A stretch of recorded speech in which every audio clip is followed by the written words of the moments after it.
À travers ce tuto, on va voir comment on peut faire des conversions et des calculs et on verra pourquoi est-ce qu'on est obligé de passer par les puissances de 10.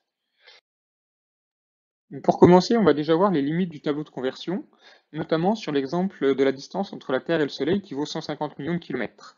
Donc 150 millions de kilomètres, si je veux le convertir en mètres, je vais utiliser le tableau de conversion que j'ai vu au collège. Donc je fais le tableau de conversion, je place mes 150 millions de kilomètres dans le tableau, j'ajoute les zéros pour convertir en mètres et je me retrouve avec ce résultat-là, qui a deux gros défauts.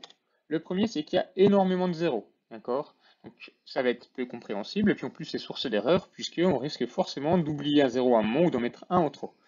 Et le deuxième défaut qui est encore plus gênant, c'est que la distance Terre-Soleil, en réalité, elle varie entre 147 et 152 millions de kilomètres. Ça veut dire que le dernier chiffre que je connais pas trop là, c'est déjà celui-là. Donc si celui-ci je le connais pas trop, ben tout cela ils ont aucun sens. Ok.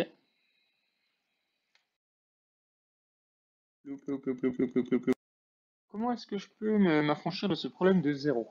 On va voir ça dans le cas d'un calcul d'une vitesse, hein. Donc on a une distance entre deux points, on a l'écart de temps entre ces deux points, et on va voir comment calculer la vitesse. Alors le plus simple, c'est de le faire sans utiliser les puissances de 10, mais en donnant simplement du sens aux sous-unités employées devant le mètre, ou devant la seconde. Notamment, on a une distance de 1,6 cm, qui veut dire 1,6 centième de mètre, autrement écrit 1,6 divisé par 100 mètres, ce qui nous fait 0,016 mètres.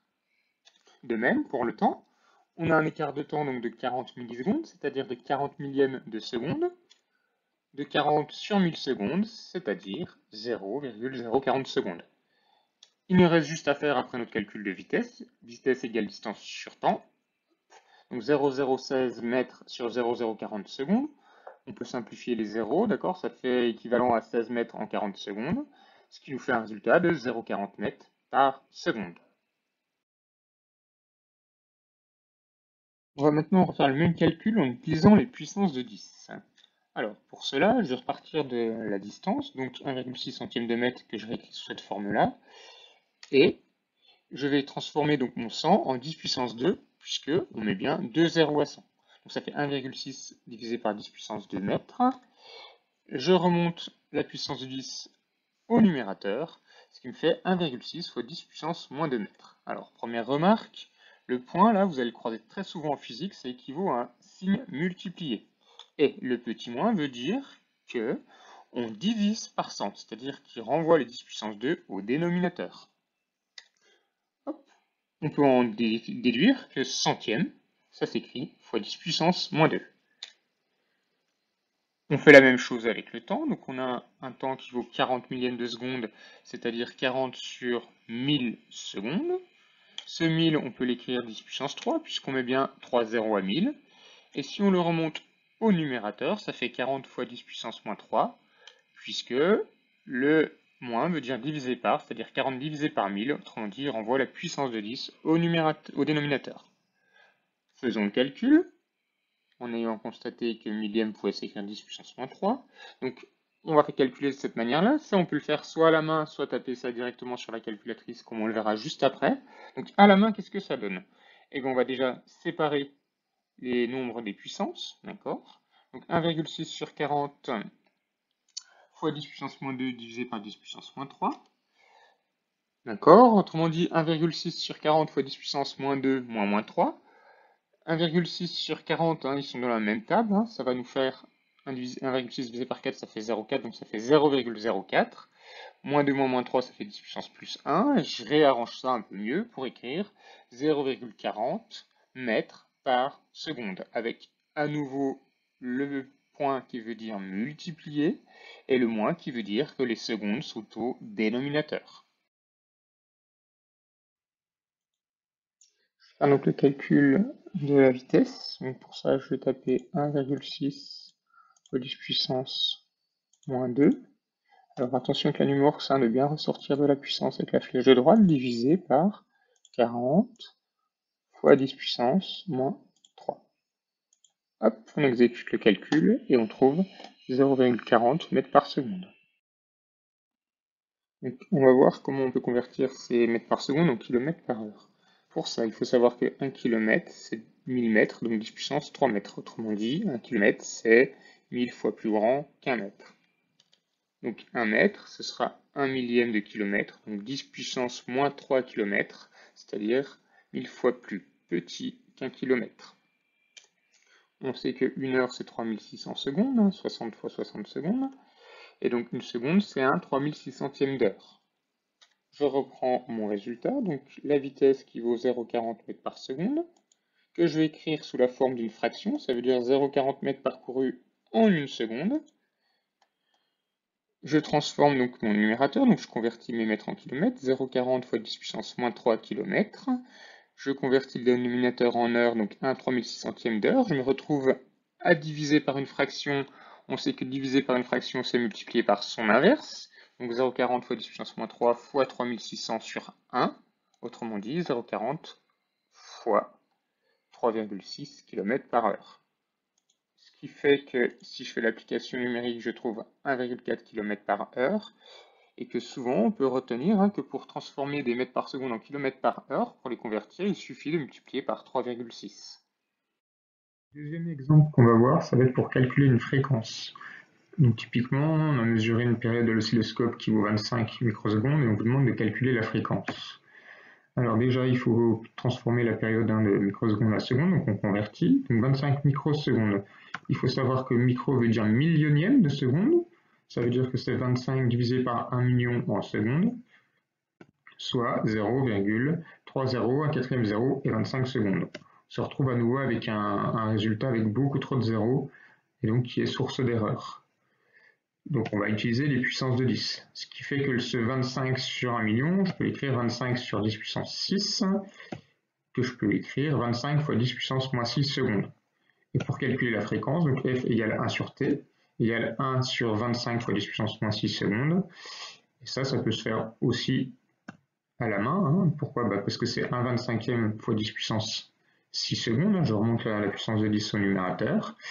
Et 1 25e, il faut savoir que 25, c'est 100 sur 4. Donc 1 25e, c'est 4 centièmes. C'est-à-dire que ça fait 0,040 fois 10 puissance 6 qu'on transforme en 4,0 fois 10 puissance 4 Hz. On aime bien aussi mettre avec des préfixes, donc c'est 4,0 fois 10 puissance 4, on va dire c'est 40 fois 10 puissance 3 Hz, et autrement dit 40 kHz. On fait le calcul de la fréquence, donc 1 divisé par 25 fois 10 puissance moins 6, ce qui me donne 40 000. Alors par défaut, la calculatrice Numorx, elle aime bien afficher beaucoup de zéros. On peut lui demander de travailler en mode scientifique. Il suffit d'aller dans le menu, les paramètres. Vous allez dans Format du résultat. Vous lui dites scientifique. Hop. Vous revenez sur votre calcul. Hop. Et voilà, on a les petites flèches qui permettent de remonter, éventuellement de modifier si besoin. Je relance le calcul. Elle me l'écrit en notation scientifique. Donc 4 fois 10 puissance 4. Le E, là, dans tout langage informatique, veut dire fois 10 puissance. Exemple 3, donc un calcul de masse volumique de l'atome d'hydrogène. Donc on a la masse de l'atome d'hydrogène qui vaut 1,67 fois 10 puissance moins 27 kg et son rayon qui vaut 120 picomètres. Donc déjà, il faut se rendre compte que 1,67 fois 10 puissance moins 27, on pourrait écrire donc ça à 27, c'est 3 fois 9, donc c'est des milliardièmes de milliardièmes de milliardièmes de kilogrammes. Les 120 picomètres, c'est 120 fois 10 puissance moins 12 mètres. 12, c'est 9 plus 3, donc c'est des millièmes de milliardièmes de mètres. Donc c'est des choses qui sont toutes petites. Donc là, on est obligé de passer par les puissances de 10. Ce qui fait que quand on veut faire le calcul, donc la masse volumique qui correspond à la masse divisée par le volume. Le volume, si on considère qu'un atome est sphérique, c'est 4 tiers de pi r cube. Et on fait donc ce calcul-là qu'il faudra taper sur la calculatrice, donc 1,67 fois 10 puissance moins 27 divisé par 4 tiers fois pi fois 120 fois 10 puissance moins 12 au cube. Donc là, on voit bien qu'on ne peut pas taper ça avec les zéros. Le calcul de la masse volumique. Donc avec la Numorx, c'est le plus simple. Il suffit de s'assurer que sur l'écran de la calculatrice, vous avez bien écrit exactement la même chose que sur votre feuille. Donc 1,67 fois 10 puissance moins 27. Alors attention, vous avez vu le petit piège, c'est bien ressortir de la puissance avec la flèche de droite pour faire la fraction, voilà, divisé par 4 tiers. On ressort bien du dénominateur pour faire le pi, qui est ici, hop, fois, et puis pour mettre bien tout le rayon cube, on le met entre parenthèses, donc 120 picomètres, c'est-à-dire 120 fois 10 puissance moins 12 mètres. Vous avez vu, à nouveau, il faut bien ressortir de la puissance, donc c'est le petit défaut de la calculatrice, je trouve. Hop, voilà, on ressort, on ferme la parenthèse, et on élève tout ça au cube. Hop là, ce qui nous fait ce résultat-là. À partir du résultat affiché par la calculatrice, il faut copier la valeur sur une feuille en arrondissant, ok. Donc 231 kg par mètre cube, et on garde uniquement 3 chiffres significatifs ici, puisqu'on a 3 chiffres ici sur chacune des données. On va convertir le résultat obtenu en grammes par litre. Donc pour cela, il faut savoir que 1 kg c'est 1000 grammes, donc 10 puissance 3 grammes, et que 1 mètre cube c'est 1000 litres, donc 10 puissance 3 litres.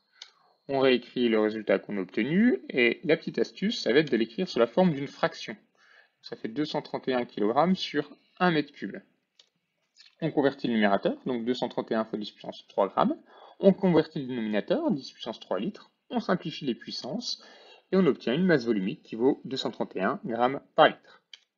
Petite remarque peu importante, mais juste si vous cherchez sur Wikipédia, vous n'allez pas trouver ce résultat-là, puisque là, j'ai raisonné uniquement à l'échelle microscopique, c'est-à-dire j'ai regardé la masse volumique d'un atome. Évidemment, à notre échelle, à l'échelle macroscopique, il faut aussi tenir compte de la distance entre les atomes. On referme la parenthèse. Par contre, ce qui est important, c'est de savoir convertir ces distances élevées au cube en des litres ou sous-multiples. Donc pour ça, il faut connaître quelques éléments de conversion. En fait, il suffit d'en savoir un et de retrouver les trois que je vous présente ici. Donc, à connaître. Vous pouvez par exemple retenir que 1 mètre cube c'est 1000 litres, c'est 10 puissance 3 litres. Ça peut être utile hein, pour vos consommations d'eau à la maison qui sera exprimée en mètres cubes.